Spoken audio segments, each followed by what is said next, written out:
तो बच्चों अब स्टार्ट करते हैं। अब ये लेक्चर जो अपन ने बना रहे हैं, ये लेक्चर रिकॉर्ड हो रहा है पीवाईक्यू क्वेश्चन के लिए। पीवाईक्यू क्वेश्चन से मतलब ये है कि एल्केन के जितने भी पीवाईक्यू क्वेश्चन है लास्ट 5 ईयर या उससे पहले के भी होंगे, तो उनको अपन क्वेश्चन डिस्कस करेंगे। और इसमें खास तौर से यदि एडवांस के है या फिर मेंस के है, जेई मेंस के है या नीट के है, वो सभी के लिए अपन 1 बाय 1 एक पीवाईक्यू क्वेश्चंस के अपन सीरीज बनाएंगे।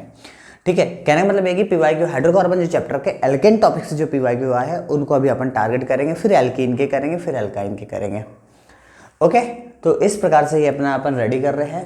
तो चलो स्टार्ट करते हैं। जो अभी जो आपको क्वेश्चन सामने दिख रहा है, ये क्वेश्चन जो है पहले दर की बात करते हैं, फर्स्ट सेकंड थर्ड। फर्स्ट वाला जो है सिंगल करेक्ट के लिए जेई एडवांस का है, सेकंड वाला जो है जेई एडवांस का है सिंगल करेक्ट के लिए, लास्ट वाला जो है मल्टीपल करेक्ट है। ठीक है, मल्टीपल करेक्ट है जेई एडवांस का। तो बात करते हैं इसमें, क्वेश्चन पढ़िए पहले। क्वेश्चन क्या है? Isomers of hexane based on their branching can be divided into three classes. अभी 3 पार्ट में से डिवाइड कर दिया गया है। तो आप ये देख सकते हैं कि इसमें जो पॉइंट्स लिखे हुए हैं, ठीक है, जो पॉइंट्स लिखे हुए हैं वो कौन कौन से पॉइंट्स हैं, तो अब वो समझो। कहने का मतलब ये है क्वेश्चन में कि हेक्सेन दिया गया है आपको, है ना, हेक्सेन दिया गया है और उसके आइसोमर्स बनाए गए हैं। तो उनने ये कहा कि क्वेश्चन को आपको ये देखना है कि उसकी जो ये 3 फर्स्ट सेकंड थर्ड जो पॉइंट दिए गए हैं, ये बॉइलिंग पॉइंट के रिस्पेक्ट में, किसके बॉइलिंग पॉइंट के रिस्पेक्ट में क्या ऑर्डर करेक्ट ऑर्डर है ये 3 का। ठीक है, ये इसका क्वेश्चन है। अब यदि आपको बॉइलिंग पॉइंट निकालना है, क्या निकालना है? Boiling point.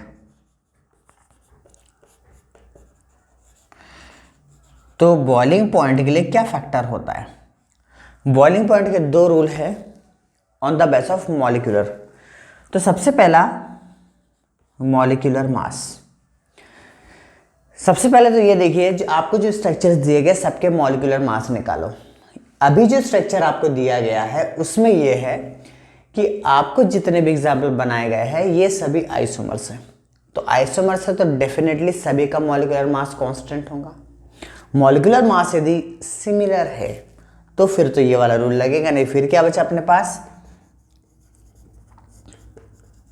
जो नेक्स्ट फैक्टर ये हो सकता है कि boiling point inversely proportional to branching, inversely proportional to branching. इसका मतलब क्या हुआ कि यदि हमें बॉइलिंग पॉइंट ज़्यादा चाहिए, यदि हमें बॉइलिंग पॉइंट ज़्यादा चाहिए तो ब्रांचिंग मिनिमम होना चाहिए। दैट्स क्लियर, ये पॉइंट है इसका। क्या है? बॉइलिंग पॉइंट यदि आपको ज़्यादा चाहिए तो मॉलिक्यूलर मास ज़्यादा हो, या फिर आपको बॉइलिंग पॉइंट ज़्यादा चाहिए तो ब्रांचिंग मिनिमम होनी चाहिए। ये बॉइलिंग पॉइंट के 2 रूल होते हैं। अब आपको देखना है कि इसमें आपका कौन सा फैक्टर काम करेगा। ठीक है, एनालिसिस करो और ऑर्डर निकालो, क्या आता है आपका।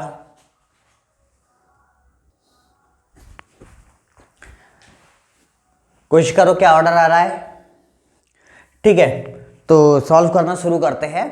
आप देखिए कि जैसे ये वाले में देखते हैं तो इसमें आप देख रहे हैं ये एन हेक्सेन है। एन हेक्सेन मतलब कि ये स्ट्रेट चेन है, स्ट्रेट चेन है। तो इसमें ब्रांचिंग की बात करते हैं तो इसमें ब्रांचिंग मिलेंगे आपको 0।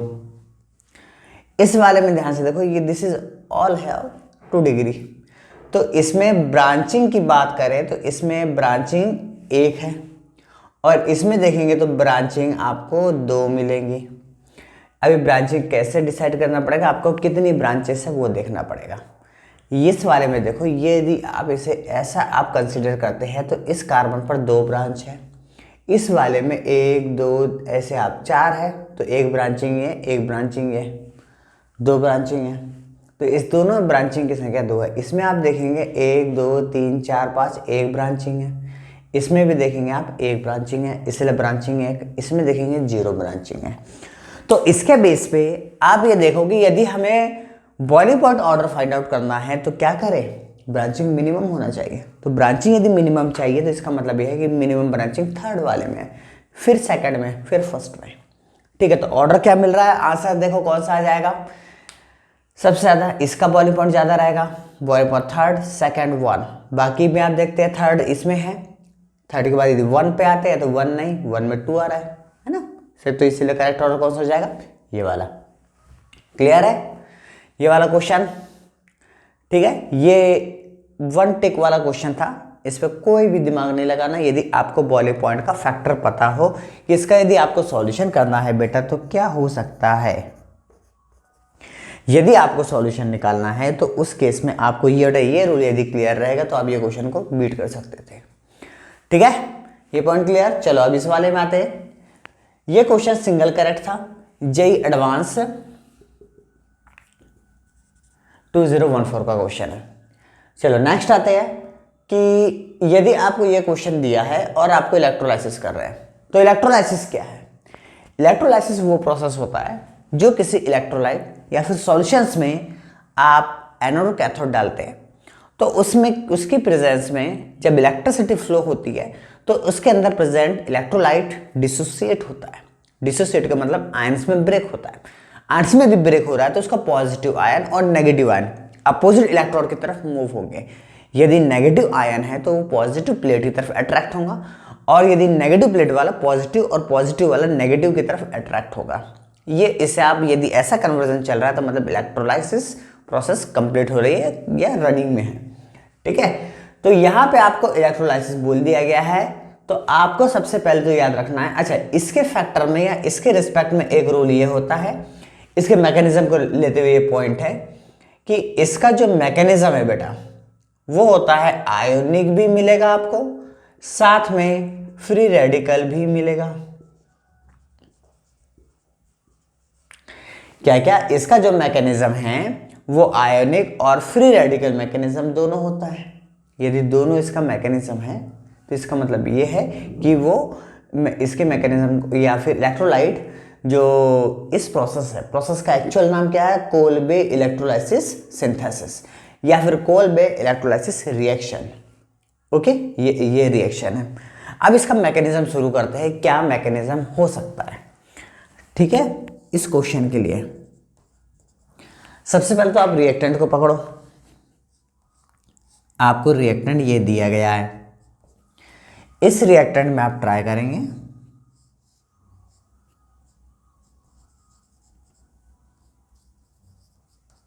और यहां पर डबल बॉन्ड, यही है structure.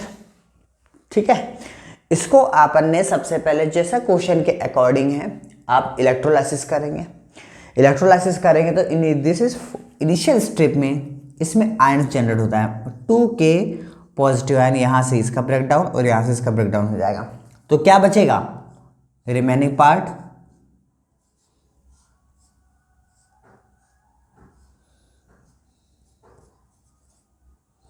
C double O negative, C double O negative. ठीक है, नेगेटिव चार्ज में कन्वर्ट हो गया। अच्छा, इसको और कैसा लिख सकते हैं? ये जो नेगेटिव चार्ज है वो है कैसा भाई? इसका रिप्रेजेंटेशन ऐसा होगा। ठीक है, सिमिलर नीचे वाले का भी। नेगेटिव चार्ज कब आता है आपको पता होगा, यदि किसी ने एक्स्ट्रा इलेक्ट्रॉन को कैप्चर करा होगा तो ये आयन जनरेट होता है।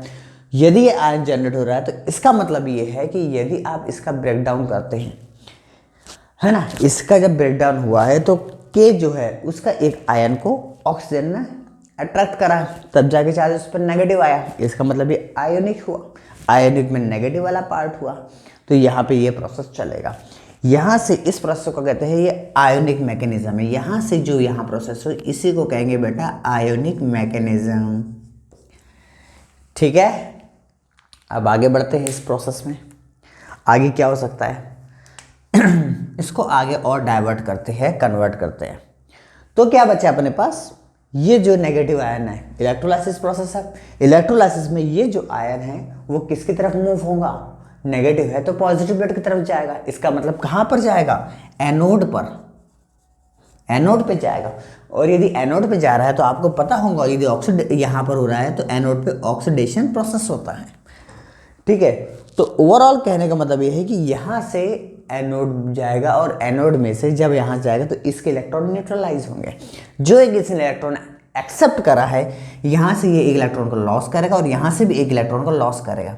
तो कहने का मतलब ये कि यहाँ से और यहाँ से दोनों इलेक्ट्रॉन को लॉस करेगा, 2 इलेक्ट्रॉन लॉस करेगा और ये जो नेगेटिव चार्ज है वो न्यूट्रल में चेंज हो जाएगा। न्यूट्रल का मतलब फ्री रेडिकल का फॉर्मेशन कर लेगा। ठीक है, यहां पर ये सी डबल ओ रेडिकल और यहां पर सी डबल ओ रेडिकल का फॉर्मेशन करेगा। ठीक है, ये पॉइंट्स क्लियर है। यदि आपको ये अच्छा, यहाँ पे अब जो पूरा प्रोसेस चल रहा है वो पर्टिकुलर कौन से प्लेट पर चल रहा है, एनोड पे। आपसे यदि ऐसा कहा जाता है कि इसका जो भी प्रोडक्ट है वो कौन से इलेक्ट्रोड पे मिलेगा, तो बेटा ये पूरा प्रोसेस जो होता वो सब एनोड पे मिलता। लेकिन आपका क्वेश्चन प्रोडक्ट से है ना कि इलेक्ट्रोड से, तो क्वेश्चन को प्रोसीड करते हैं। यहाँ से ये है, अब क्या होता है कि यहाँ से यहाँ ये वाला पूरा मॉलिक्यूल ब्रेकडाउन होता है। यदि आपको कोई भी इलेक्ट्रोलाइसिस क्लियर है तो यहाँ पे ये प्रोसेस का काम करेगा। यहाँ से और यहाँ से दो इलेक्ट्रॉन बाहर करेगा और इलेक्ट्रॉन जैसे सॉरी यहाँ CO2 यहाँ से ट्वाइस CO2 बाहर करेगा और ये जो चार्ज है वो आ जाएगा इस कार्बन पर। सिमिलर इसमें भी ये कार्बन चार्ज आ जाएगा इस कार्बन पर। तो ओवरऑल जो स्ट्रक्चर मिलेगा, डबल बॉन्ड एक यहाँ पर और एक यहाँ पर, ये है इस रिएक्शन का इंटरमीडिएट जहां पर ये रिएक्शन आगे कन्वर्ट करना है। ठीक है, इस रिएक्शन के बाद अब देखो क्या क्या प्रॉब्लम हो सकता है। यदि मैं इन दोनों चार्ज को कनेक्ट कर देता हूं तो क्या हो जाएगा, एरोमेटिसिटी देखो, यहां से डबल सिंगल सिंगल डबल, तो एरो रेजोनेंस ब्लॉक हो रहा है। तो रेजोनेंस को कंटिन्यू करना है, तो रेजोनेंस कंटिन्यू करना है तो क्या कर सकते हैं, तो वहां पर ये बॉन्ड का ब्रेकडाउन करो। यदि ये आयन को आप ब्रेक डाउन करते हैं, इस बॉन्ड को ब्रेक डाउन करते हैं, तो ये जाएगा, ये वाला इधर चले जाएगा और ये वाला जो इलेक्ट्रॉन्स है वो इसकी तरफ मूव हो जाएगा। कहने का मतलब ये है कि ये इलेक्ट्रॉन एक इधर जाएगा और ये वाला इधर आएगा, तो और सिमिलर यहाँ पे ये वाला भी इधर जाएगा और ये वाला यहाँ पे जाएगा, और ओवरऑल जो स्ट्रक्चर जनरेट होगा वो जहाँ ये वाला बॉन्ड है, बॉन्ड ब्रेक होके दूसरे स्ट्रक्चर का फॉर्मेशन करता है। ठीक है, ये डबल बॉन्ड और ये डबल बॉन्ड का फॉर्मेशन करेगा। तो देखो ये स्ट्रक्चर अपने को मिला है, और ये जो स्ट्रक्चर मिला है इनमें से कौन सा ऑप्शन है वो देख लो आप, तो कौन सा है, सेकंड वाला इसका करेक्ट ऑप्शन इसका आ रहा है, जिसे अपन क्या बोलेंगे, ये इसका मेजर प्रोडक्ट होगा, यही या फिर यही इस रिएक्शन का आंसर हो जाएगा। क्लियर है, ये इस रिएक्शन का आंसर है। ठीक है, तो कहने का मतलब ये कि इस प्रोसेस को फॉलो करने के लिए आपको पूरा फ्लो क्लियर होना चाहिए। ठीक है, इलेक्ट्रोलाइसिस से चूंकि ये जो क्वेश्चन था वो सिंगल करेक्ट में था, सिंगल करेक्ट में ये क्वेश्चन का आंसर है, तो आपका जो बेटा जो आंसर है वो ये आंसर होगा। ठीक है, तो आगे बढ़ते हैं, ये क्वेश्चन का आंसर हो जाएगा। ठीक है, चलो नेक्स्ट क्वेश्चन है, which of the following reaction produce propane.